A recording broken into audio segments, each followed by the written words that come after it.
Olá, eu sou a Janaína Sporidori, especialista em neuroeducação, e seja muito bem-vindo ao meu vídeo e talvez ao meu canal.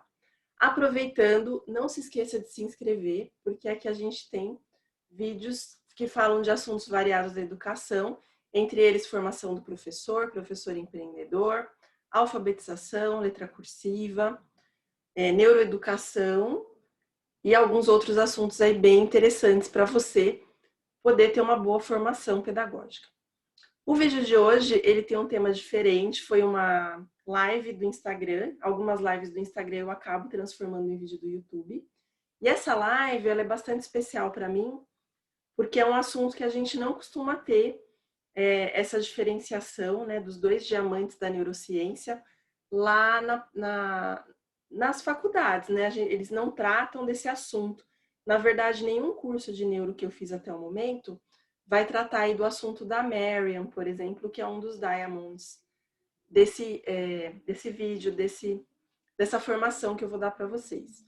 Na verdade, você pode até preparar aí o seu bloco de anotações, porque vai ser uma verdadeira formação mesmo o vídeo. Se você curte o assunto neurociência, você vai se divertir. Não vou ficar me delongando muito na apresentação, porque é um assunto que ele é um pouco extenso. Eu vou tentar fazer bem conciso aqui. Vamos ver como que eu consigo fazer. Nós temos aí na neurociência, por coincidência, tá? Elas não são irmãs, mas nós temos dois nomes importantíssimos de mulheres que têm a palavra diamond, que em português quer dizer diamante. Então eu fiz uma gracinha com o nome delas e coloquei que são os dois diamantes da neurociência. A gente tem a Adele Diamond, que ela é professora na Universidade da Colômbia Britânica, no Canadá.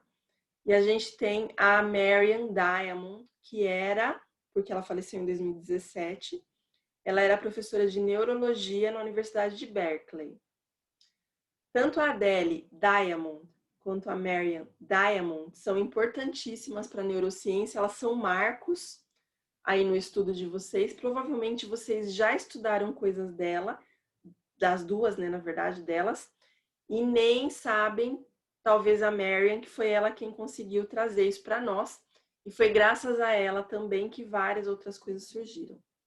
A Adele, ela tem ali o pé muito dentro das funções executivas, ela traz também funções cognitivas, e a Marian, além de uma outra coisa que eu vou contar no final, ela foi a primeira neurocientista, a primeira neurologista, na verdade ela é, né?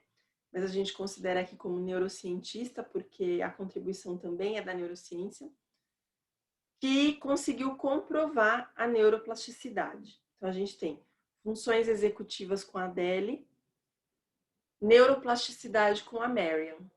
Bem bacana, né? Eu vou tratar uma por vez. Hoje, no vídeo de funções executivas, eu vou dar algumas informações sobre memória de trabalho, que eu acho bem interessante. Vou falar também das outras duas funções executivas da Adele, só que eu não vou dar tanta ênfase. Esse da memória de trabalho eu acho que vai ser bem interessante para vocês, porque tem impacto direto também aí na sala de aula ou na clínica. Vamos lá. O diamante Adele. A Adele Diamond, ela nos diz que nós temos 3 funções executivas, ela divide assim, que é um tipo de estudo um pouco mais fácil de compreender aí a questão. Para quem não se lembra, as funções executivas são aquelas que organizam, gerenciam, trazem aí a questão da memória. E ela divide em controle inibitório, em memória de trabalho, em flexibilidade cognitiva. Tá? São essas 3 funções executivas. Como eu falei, algumas pessoas não lembram, então eu costumo repetir. Elas são alojadas aqui no lobo frontal do cérebro, que é na região da testa, e elas vão ser responsáveis por uma série de coisas. Para o controle inibitório, eu trouxe uma frase da própria Adele, que eu acho bem interessante, se você quiser tirar foto ou anotar. Só arrumar minha telinha aqui, senão eu não consigo enxergar. Não é fácil, de fato, somos criaturas de hábitos. Então, a gente tem ali questão de rotina. E nossos comportamentos estão submetidos ao controle de estímulos ambientais, além do que supomos. ter a habilidade de exercitar o controle inibitório cria possibilidade de mudança e escolha. Então, quando você aprende a controlar os seus atos em função do ambiente, você acaba tendo ali mais possibilidade de poder mudar as coisas. Então, de repente, não é o momento de você fazer determinada coisa. Se você deixar para depois, você tem melhores resultados. Vou dar o mesmo exemplo que eu dei ali na live, porque o pessoal gostou bastante. Quando eu estava em sala de aula, eu costumava não contar para a coordenação as coisas que eu fazia. Geralmente eu contava depois. Por quê? Porque certamente você deve ter percebido, se você me segue, que eu sou uma pessoa bastante ousada para algumas técnicas de sala de aula. Eu costumo usar coisas que não são de sala de aula. O que eu decidi fazer com o meu primeiro ano? Eu decidi fazer um trabalho de órgãos do sentido diferenciado, especialmente no que diz respeito à visão. Então, eu pedi para as crianças trazerem uma muda de roupa e eu ia tirar foto delas. Eu já sabia que se eu falasse isso para a coordenação, pedisse um bilhete para eles, eles iam entravar o meu trabalho. Primeiro porque eles não iam entender a razão de eu estar tirando foto, a razão de movimentar a comunidade, a razão de trazer uma muda de roupa e a razão de fugir tanto da aula, provavelmente. Então, o que eu fiz? Eu usei o meu controle inibitório para não contar para ninguém, nem para as colegas de turma, porque talvez elas pudessem deixar vazar essa informação. Aliás, toda vez que eu contava uma coisa dessas, gente, para o colega de turma, porque eu queria que ela participasse também, a informação vazava e eu não podia mais fazer.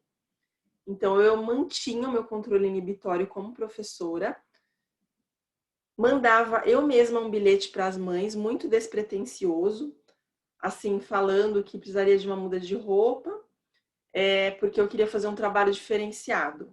E daí, para cada criança, eu pedi, inclusive, eu dei algumas opções de roupas. Né? Fui até um pouco mais ousada nesse caso, porque o que eu ia fazer? Eu ia fazer uma montagem no computador, eu ia recortar a criança da foto, ia colocar atrás dela um cenário em 3D. E nesse cenário também eu ia fazer um óculos para eles, né? A gente construiu juntos um óculos 3D e virou um álbum. Então eu coloquei o óculos 3D no envelope, né? Tinha um envelopinho lá, super caprichoso. Eu fiz em papel cartão, óculos 3D com celofane especial. Celofane especial eu comprei, não foi pela escola, porque senão eles iam questionar a compra, né? Não foi tão caro, gente, é uma coisa que não é assim, é o fim do mundo, né? Um celofane um pouquinho mais grosso, pesquisando aí no Google você encontra. E o álbum eu fiz em papel cartão.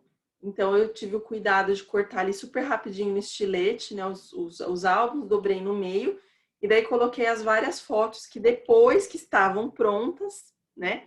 Que eu mostrei o trabalho pronto para a coordenação, eles concordaram, elogiaram. E até me ajudaram ali na impressão de fotos no laboratório de informática. E daí eles levaram para casa, né, o óculos, o álbum com o óculos e as fotos das crianças. Foi um trabalho assim super de experiência para todo mundo, para a comunidade, para mim, para a escola, para as crianças, né? E daí tinha umas cenas bem legais, se vocês procurarem no Google Imagens, imagens, fundos de terceira dimensão. Vocês vão achar com flores, com caleidoscópio, com floresta, futurista, é bem interessante. E daí eles eram tematizados, depois a gente fez produção de texto com as fotos, foi bem interessante o trabalho. E daí quando você colocava o óculos, ficava todo aquele cenário em 3D, parecia que estava saindo da foto, bem interessante. Mas para eu poder fazer uma coisa dessas, eu tive que utilizar o meu controle inibitório, eu tive que pensar em como eu ia inibir os pais a conversarem com a escola sobre questionando por qual motivo que eu queria. E eu tive que ter um controle inibitório ali do momento certo para eu contar para a coordenação. Então, vocês veem como o controle inibitório ele é importante. Na internet tem um teste chamado teste do marshmallow, que muitos professores acabam dando na faculdade, que também mostra ali a questão do controle inibitório, né? Você dá um prato de marshmallows ou de bolacha, tem o teste da bolacha também, para as crianças, e fala que se esperar a pessoa vai sair da sala. Se a criança esperar ela voltar, ela pode comer todos. E ela vai ganhar um joguinho, né? E daí, o que a criança faz? Algumas crianças conseguem esperar e outras não têm o controle inibitório desenvolvido. Ela acaba dando uma mordida ou comendo, né? Ela tem que fazer ali uma escolha entre o doce e o jogo. Ou se não, entre o jogo e entre o doce. Tem vários. Então, esse é o controle inibitório da Adele Diamond. Falando sobre memória, a gente tem na memória de trabalho ou memória operacional, que são sinônimos, 3 questões aí bem interessantes, que a gente chama de sistemas. Então, a memória de trabalho, ela é dividida em 3 sistemas. Loop ou círculo fonológico, sketchpad visoespacial e buffer ou armazenamento episódico. O loop fonológico, gente, ele é auditivo. O que vai acontecer? Sabe quando você, às vezes, tenta decorar um número ou várias palavras? Então, de repente, antigamente, hoje não acontece tanto porque a gente tem o celular. Mas antigamente você precisava ligar para um número ou você precisava anotar ele em algum lugar e daí você lia o número e ficava repetindo. 4334 1622, 4334 1622, 4334 22. Daí você anotava. Esse número, ele entra no nosso loop fonológico. Então, você está acionando quando você repete a memória de trabalho. E esse loop vai fazer com que você recorde até você usar a informação. Depois que você conseguiu usar ligando ou anotando, a memória de trabalho se desfaz dessa informação, né? E a gente só consegue recordar porque é um número curto. Na verdade, não é o tamanho do número, é o tempo que leva para você ficar repetindo o mesmo número. O loop fonológico, ele tem uma questão de 2 a 3 segundos. Se passar disso, você provavelmente vai perder alguma informação, algum número. Então, se eu ficasse tentando lembrar 2 números juntos, pode ser que eu ficasse confusa, porque meu loop fonológico não ia dar conta, ia estourar a carga dele. Entende? Esse loop fonológico, gente, ele é auditivo, mas às vezes acontece uma transformação no cérebro. Então, se você está andando, por exemplo, numa estrada e tem aquelas placas visuais de animais selvagens na pista, a placa ela é visual, mas quando você olha para ela, vai entrar no seu cérebro talvez como auditiva. E você vai repetir o que a imagem te transmitiu de informação, mentalmente. Tem animais selvagens na pista. Então, você vai ficar olhando para a pista com mais atenção para ver se você não atropela algum bichinho que passa por ali. Então, esse loop fonológico, ele vai entrar tanto nessa questão auditiva, quanto na questão ali do visual transformado em auditivo no cérebro, certo? Nós temos 3 testes que são padrões para a memória de trabalho de loop fonológico. Se vocês quiserem procurar depois na internet, a gente tem o NBAC, o N, né, maiúsculo, tracinho a palavra back, em inglês, que é B-A-C-K. Nós temos o teste de calculation e o de rotation. O NBAC e o calculation são com números e o rotation é com imagens, né? Vocês podem olhar lá. Vamos fazer aqui uma experiência. Eu vou falar para vocês uma sequência de números. Só um exemplo aí para vocês poderem se divertir um pouquinho. O que vai acontecer com essa sequência de números? Vocês vão repetir os números para mim, mas não os números, não vale anotar, tá? É só para você prestar atenção no loop fonológico e repetir oralmente. Você vai prestar atenção nos 3 números que eu vou falar, e em vez de falar os números, você vai falar 2 a mais. Então, se eu falasse 5, você ia repetir 7. Se eu falasse 2, você ia repetir 4. Então, é sempre 2 a mais, tá? Se eu falasse 10, você ia falar 20. Vou falar os 3 números, você repete como ficaria a sequência deles com 2 a mais em cada. Os números são 9, 5, 3. 9, 5, 3. Como você fala essa sequência com 2 números a mais em cada? 9, 5, 3. Vou mostrar aqui para vocês. 953, para repetir com 2 números a mais em cada fica 1175. Você consegue fazer isso em pouco tempo, provavelmente, porque o seu loop fonológico ele dá conta do tempo que você usa para poder processar a informação na memória de trabalho. Agora eu vou aumentar um pouquinho a dificuldade. Eu vou falar 4 números e vocês têm que me dar o dobro do número. Então, se eu falar 5, por exemplo, em vez de falar 5, você fala 10, certo? Os números são 7295. 7295. Qual é o dobro dessa sequência? 7295. Não vale escrever, hein? Porque a gente está testando o loop fonológico. É que eu não estou conseguindo colocar aqui, ó. Agora foi. Não estava conseguindo pôr o mouse no lugar. Os números eram 7295 e você teria que ter falado os números 14, 4, 18, 10. Mesmo que você tenha conseguido, você vai reparar que para fazer o dobro, que é uma tarefa diferente, que leva talvez mais tempo de processamento na área somatosensorial, e para ter um número a mais, você acaba levando um pouco mais de tempo, porque a sua memória de trabalho fica um pouco mais lenta, né? Na verdade, o tempo que você leva não é adequado para o loop fonológico.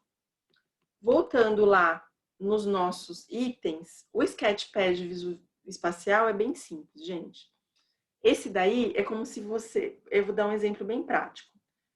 Se eu pedir para você ir da sua casa até o mercado a pé, o mercado mais próximo, imediatamente o seu cérebro vai traçar uma rota visual para você poder me explicar como que faz. Eu falo, eu quero ir para o mercado mais próximo a pé. Então, você vai pensar qual é a rota visual que você faz andando.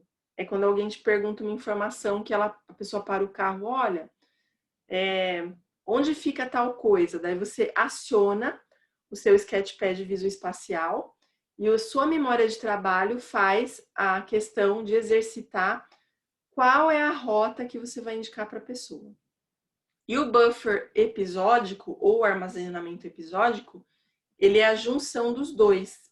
Então, o que ele vai fazer? Ele vai ser responsável pela memória de médio a longo prazo. O que ele faz com as informações? Ele pega o seu loop fonológico, ele pega o seu Sketchpad Visuoespacial, ele junta, e além de juntar, ele acrescenta ali uma trilha sonora, ele vai também colocar legenda, ele vai colocar dublagem, todos os efeitos, as configurações, as edições, quem faz é o buffer episódico.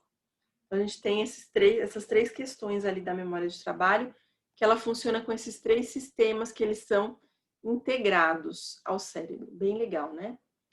E por último, a gente tem a flexibilidade cognitiva.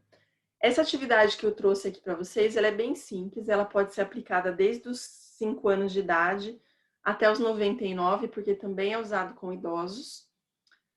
E a gente traz aí uma carta, né, com ponto de interrogação, que é um gatinho azul. Você vai perceber se a criança tem flexibilidade cognitiva quando você pergunta quais imagens da carta ao lado são correspondentes à carta mostrada com ponto de interrogação. Se a criança, ou o idoso, ou o adolescente não tiver flexibilidade cognitiva, que é a capacidade de encontrar várias soluções, por exemplo, para o mesmo problema, ou a capacidade de você ampliar o seu repertório com várias maneiras de resolver algo, se a pessoa for rígida, ela vai falar que só o gatinho azul tem a ver com a carta do gatinho azul. Se a pessoa tiver flexibilidade cognitiva, ela vai falar que, bom, essa carta do gato, ela pode se relacionar ou com os 2 gatos, que a gente tem ali um gato azul e um gato amarelo, porque são gatos, ou vai se relacionar com o gato e o pirulito, porque os 2 são azuis. Então, a pessoa vai ter a flexibilidade de olhar tanto a forma quanto a cor. Então, isso vai trazer ali a flexibilidade cognitiva. Então, essas são as 3 funções executivas do Diamante Adele, da Adele Diamond. E agora a gente vai para a Marian. No caso da Marian, colocar ela aqui para vocês. A Marian é uma figura bem interessante, embora ela tenha falecido em 2017, ela era super, assim, simpática e diferente. Professora de neurologia por 60 anos, ou um pouquinho mais até, na Universidade de Berkeley. E ela carregava essa caixa azul aí que vocês estão vendo, que é uma caixa de chapéu. Dentro dessa caixa de chapéu, que ela carregava por todos os lugares que ela andava, como profissional, ela carregava um cérebro de verdade. Vocês vão notar que ela está usando luvas para manusear o cérebro. E talvez seja possível notar que dentro da caixa ele está armazenado num tipo de um potinho, que é um potinho com uma substância especial para poder preservar o cérebro ali que ela carregava. Não sei dizer se era sempre o mesmo cérebro, tá? Mas ela sempre carregava o cérebro ali dentro. E daí você olhava ela andando pela faculdade, tem várias fotos disso, com ela carregando assim a caixinha que tinha uma alça, né? Com o cérebro. A Marian, gente, ela trouxe para nós a comprovação de que o cérebro não é uma estrutura rígida. Ele tem neuroplasticidade. Isso significa que nosso cérebro tem a capacidade do sistema nervoso mesmo, né, de modificar sua estrutura e função. Isso quer dizer, em estrutura e função, foi o que eu sublinhei aqui, né, deixei em negrito, na verdade, destaquei, essa é a palavra que eu queria lembrar, que em estrutura é porque nossos neurônios eles estão sempre se modificando. Então, se você não usa, de repente, uma parte neuronal ali do seu cérebro, dos neurônios, o que seu cérebro vai fazer? Ele vai desgastar, ele vai eliminar aquela parte daqueles neurônios porque não está sendo utilizada. Então, é uma coisa de estrutura. E função, às vezes você está dando adição para o seu aluno. Só que agora, ele sempre fez adição simples. Chegou o momento dele fazer adição com reagrupamento. Essa transição da adição simples com adição para reagrupamento vai causar uma modificação na função do neurônio.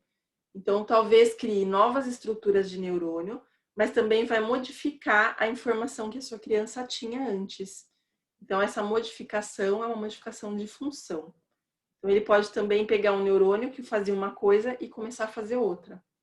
Então, essa capacidade aí na neuroplasticidade de modificar a estrutura e a função.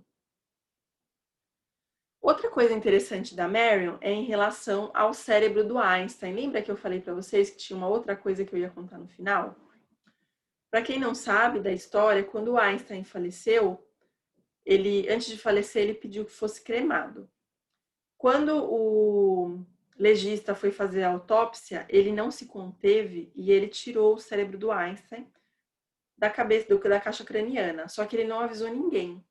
O Einstein foi cremado e essa pessoa levou para casa o cérebro do Einstein para estudar. Durante muitos anos, eu acho que até décadas, na verdade, foi mais de 10 anos. Depois vocês podem pesquisar aí no Google.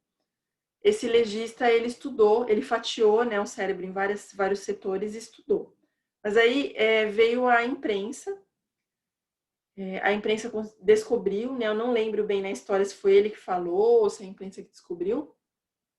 E daí foi acordado que já que ele tinha retirado o cérebro do gênio, os pedaços iam ser enviados para vários neurocientistas. E um desses neurocientistas foi a Marian Diamond. Ela recebeu uma das fatias. Para quem não conhece muito bem essa parte do cérebro ainda, nosso cérebro tem 43 áreas, ela recebeu uma fatia da área 39. E uma descoberta bem interessante que ela fez foi que, comparando o cérebro do Einstein com outros 12 ou 13 cérebros masculinos da mesma faixa etária, ela descobriu que o cérebro do Einstein tinha realmente uma coisa diferente. Foi ela que descobriu isso. Ele tinha um aumento de células da glia. A gente tem o neurônio, que é uma célula, e para que esse neurônio funcione direitinho, a gente tem algumas células que são auxiliares. Essas células auxiliares, elas vão ajudar ali a criar a baía de mielina, a substância mielina, vão nutrir, vão ajudar ali em uma série de coisas. A célula das glia que o Einstein tinha em excesso se chama astrócito. Então, ele tinha mais astrócitos do que os outros cérebros que ela estudou, que ela comparou. Então, uma evidência bem interessante. Por que ela é interessante, gente? Alguns anos atrás, se vocês procurarem no Google, vocês também vão encontrar, a USP, que é a Universidade de São Paulo, descobriu que crianças com autismo apresentavam uma inflamação nas células da glia, que são exatamente essas células que o Einstein tinha em excesso. Não podemos comprovar, porque ele já faleceu, não tem como ter um diagnóstico, mas uma das suspeitas é que a genialidade dele, a alta capacidade que ele tinha para a física, talvez seja um sinal de autismo, porque ele não era uma pessoa tão sociável, e ele tinha uma comorbidade, que era a dispraxia. Ele tinha muita dificuldade motora. De amarrar sapato, né, essa questão ali de coordenação motora fina, ele tinha algumas dificuldades. Não é comprovado, então a gente não pode afirmar, mas é um fato curioso que você acaba pensando ali, será que não tem a ver essa questão do que ela descobriu ali, talvez não fosse um excesso, mas uma inflamação? A gente não tem como saber. Mas essa pesquisa da USP é bem interessante se você gosta do tema autismo. Lá no meu Instagram, no mês de abril, que a gente tem 2 de abril a conscientização do autismo, né? Durante as postagens do mês, uma delas é da célula da glia. Se você ficar interessado, você pode me seguir lá no Instagram que você vai ver essa postagem. E para finalizar aqui, eu trouxe uma definição da Marian Diamond, nosso segundo diamante, sobre o cérebro, que o cérebro é a mais milagrosa massa de protoplasma. Protoplasma, gente, é citoplasma, tá? Em biologia. Da Terra e talvez de nossa galáxia. Você pensa no cérebro, o que tem em seu potencial, e que as células dele pensam nelas mesmas, e que em condições apropriadas podem durar mais de 100 anos. Então, esses questionamentos que ela traz é assim, se você já pensou o quão incrível é seu cérebro, que você não precisa pensar nele, ele funciona sozinho, ele é autônomo. Então, se você tem que andar, ele faz movimentos involuntários, inconscientes ali, né? Ele faz sua perna andar sozinha. Ele mesmo pensa como ele pode melhorar, ele mesmo faz a estrutura do neurônio modificar. Ele é uma coisa bem fantástica. Espero que vocês tenham gostado aí dos 2 diamantes da neurociência e até o próximo vídeo. Não se esqueça de se inscrever no canal, compartilhe o vídeo em suas redes sociais e bons estudos para você. Até a próxima!